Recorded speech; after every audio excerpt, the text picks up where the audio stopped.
Okay, so you want to get the core insights, the stuff that really matters from all the information out there, without feeling like you're just drowning in it all.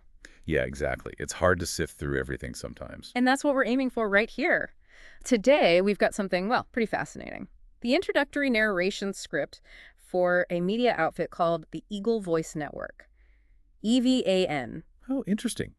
Looking at how a media group introduces itself can tell you a lot. It's, their opening statement about their core ideas and values. Precisely. So, our goal today, our deep dive, is to really cut through and understand the essence of what EVN claims to be.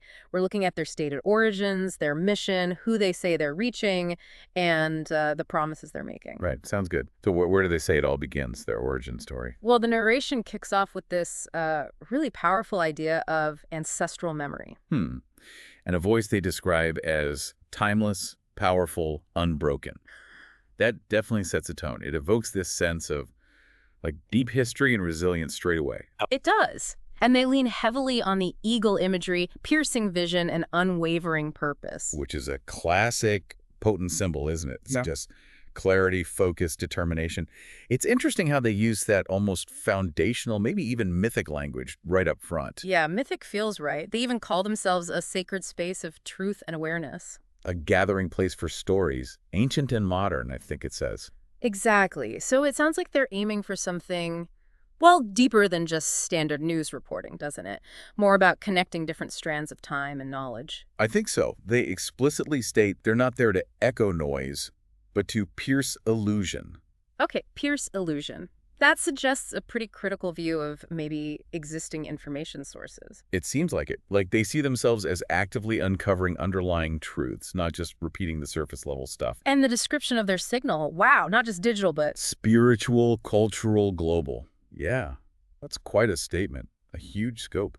it really is. And it connects directly to their aim of cutting through, what was it? Distortion, disinformation, and distraction. Positioning themselves as the source of clarity in chaos, knowledge in noise, vision beyond the veil. I mean, in today's world with so much information flying around, that promise of clarity is, well, it's very appealing. Definitely. They even give themselves these almost iconic sounding titles. The signal among static. The redwood signal, the iron quill, the voice of sovereignty. Yeah. What do you make of that kind of branding? It feels very deliberate. Oh, absolutely. Redwood suggests deep roots, right? Yeah. Longevity, stability.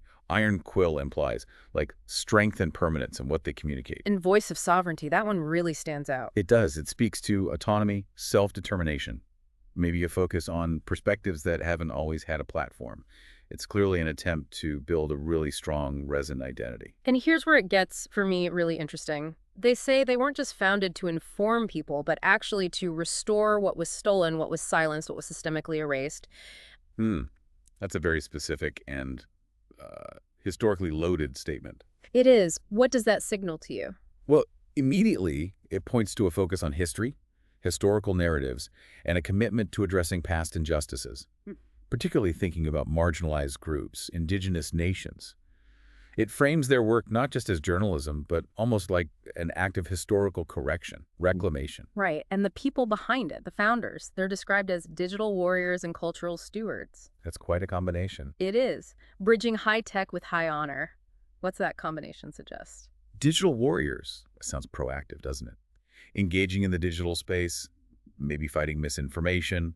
Cultural stewards implies deep respect for heritage, wanting to preserve and promote it. So using modern tools but with traditional values. Seems like it. That's the idea they're putting across, this synthesis of innovation and deep-seated principles. Respect for the past. They also say every broadcast echoes the heartbeat of the original nations and the pulse of the future generations. That's a very evocative phrase. It really hammers home that connection to indigenous heritage, but also looking forward, thinking about future generations. It suggests a pretty long-term vision. And they're specific about where they report from, too, not just anywhere. Right. They mention places like Standing Rock, the Sahel, Turtle Island, the Torres Strait. Saying they report from the center of the sacred. These aren't your typical news bureau locations, are they? No, not at all. And these places are significant. Standing Rock, obviously, the pipeline protests, indigenous rights, environment. The Sahel, complex challenges there. Turtle Island, a key indigenous name for North America. Torres Strait Islands, front lines of climate change impact. So by naming those, they're grounding their mission. I think so, yeah. Grounding it in real-world struggles, showing a commitment to those specific communities and issues. It's not abstract for them. Okay, so that gives us a picture of their self-described origins. Now, what about their actual declared mission? What are they setting out to do? Well, their mission statement is pretty direct and ambitious. They want to deliver accurate, uncensored, and elevated news coverage. Serving all people, but with a specific focus. Yes, especially the overlooked, the misrepresented, and the indigenous nations of Earth. That word uncensored is doing a lot of work there. How so? It immediately positions them as an alternative, right? Suggests independence from maybe mainstream pressures or narratives, a commitment to telling the whole story, perhaps. And they seem ready for tough topics, saying they want to shine the light on truth even when it's uncomfortable. Yeah, that implies a willingness to tackle difficult subjects, maybe challenge powerful interests or established ways of thinking. Uncomfortable suggests they won't shy away from controversy. They also use this phrase, speak for the land, the sky, and the unheard. It's quite poetic. It is. And it broadens their scope beyond just human affairs, doesn't it? Brings in environmental concerns, voices that are usually marginalized or just ignored in mainstream conversations. Suggests a more holistic worldview. And it's not just about reporting information. They also aim to defend intellectual sovereignty and uplift community resilience. What's wrapped up in those goals?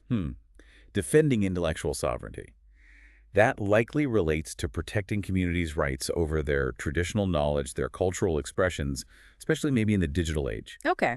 And uplifting community resilience. That sounds like focusing on empowerment, helping communities tackle their own challenges, build internal strength, maintain their identity against outside pressures. It's about building capacity from within. So summing up that mission, they call themselves investigative and restorative, educational and inspirational. With those big goals, to awaken, inspire critical thought, and unify through shared understanding. That's a lot more than just delivering the news. It's quite transformative. It really is. They're not aiming for passive consumption. They seem to want to actively engage people, make them think more deeply, and maybe foster connections between different groups based on shared understanding. That word awaken is particularly strong. Suggests a real shift in perspective is the goal. Okay, so if that's the mission, what kind of actual content are they planning to produce? What's the scope? They call themselves a multidimensional media force. Right. And the list of coverage areas is pretty extensive. It starts with global headlines decoded through a cultural lens. Decoded through a cultural lens. So interpreting world events by looking at diverse cultural viewpoints and impacts. That's how it sounds. Not just the what, but the why and how from different cultural perspectives. And then, very prominently, indigenous news from every continent. Yeah, that really underlines that specific commitment. And providing that global indigenous perspective is significant. Why significant? Well, it gives a platform to stories often missed by mainstream media. And it could foster a sense of, connection and solidarity among indigenous peoples worldwide, highlighting shared issues, shared successes. Makes sense. Then there's science and sustainability grounded in ancestral knowledge and modern innovation.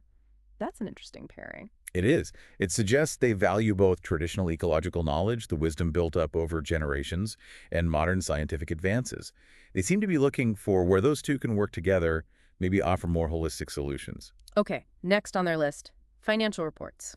With deep dives into, let me check, sovereign wealth, blockchain, and ethical investing. That seems maybe a bit unexpected. It is quite specific. Sovereign wealth funds, state-owned investment pots, often from resources, blockchain, that decentralized ledger tech. So why those topics? It suggests an interest in alternative economic models, maybe financial independence for nations or communities. Blockchain could tie into secure, transparent systems. And ethical investing clearly signals a values-based approach to finance. We also see legal rights and land reclamation efforts. That connects back directly to what they said about restoring things, doesn't it? Exactly. It shows a clear focus on advocating for legal rights, especially for indigenous groups, and supporting efforts to reclaim lands and resources. Very action-oriented. And then arts and culture, but with a specific angle, preserving the sacred while inspiring the future. Which acknowledges how vital arts and culture are, right? For preserving identity, tradition, but also for sparking new ideas. It shows news isn't just politics and economics for them. They also list health, herbalism, and ancestral medicine, but they add a note, not as trends, but as teachings. That distinction feels important. It signals respect for these practices as deep systems of knowledge, not just, fashionable fads. Suggests a focus on holistic health rooted in heritage, Then there's a focus on voices. Voices of the elders, youth visionaries, and women warriors of change. highlighting that diversity of perspectives within communities, intergenerational voices, women's leadership.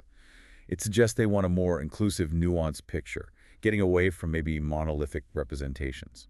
And finally, the archives, revisiting critical events through truth-based revision. Hmm.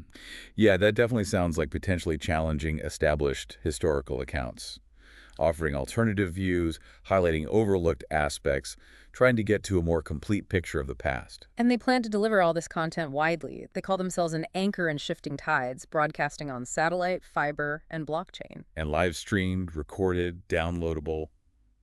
Yeah, the multi-platform approach, including newer tech like blockchain, suggests they're serious about accessibility and maybe even censorship resistance.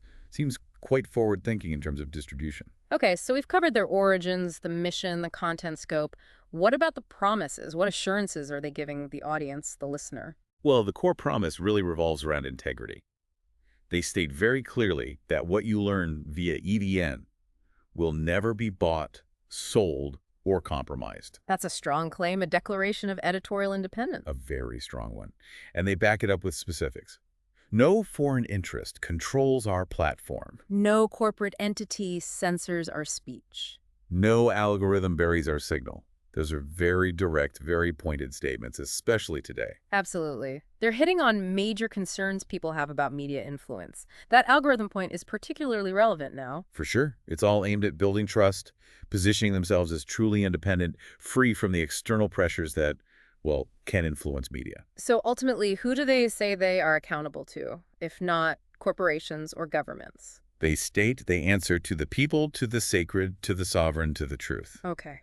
That's quite profound. It frames their responsibility very differently from, say, a publicly traded media company. It really does. It Keep tra- suggests this deep commitment to their audience and to upholding these fundamental principles as they define them, And they call this their oath and their honor. which really elevates those promises, doesn't it? Yeah, Framing it that way attempts to build a really powerful sense of commitment and trustworthiness with listeners. It's a strong move to build loyalty. right. So let's just bring this all together. We've done a deep dive into this introductory script from the Eagle Voice Network. We've looked at their self-described origins rooted in ancestral memory, restoration. They're very ambitious, mission uncensored news, focusing on the overlooked indigenous nations, aiming to awaken and unify. We've considered that wide range of content they plan, blending global news, indigenous views, science, finance, culture, all through their particular lens. And those core promises of absolute integrity and independence, answering only to the people, the sacred, the sovereign, the truth.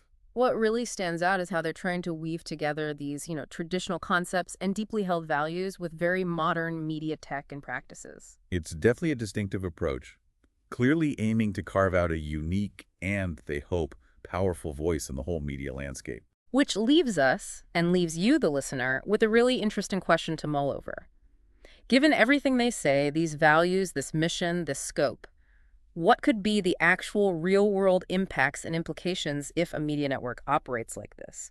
How might these principles actually translate into their reporting, and how could that, in turn, influence how their audience sees the world? Yeah, how does the promise meet the practice? That's the key question, isn't it? Definitely something to think about as you navigate, the complex media world we all live in.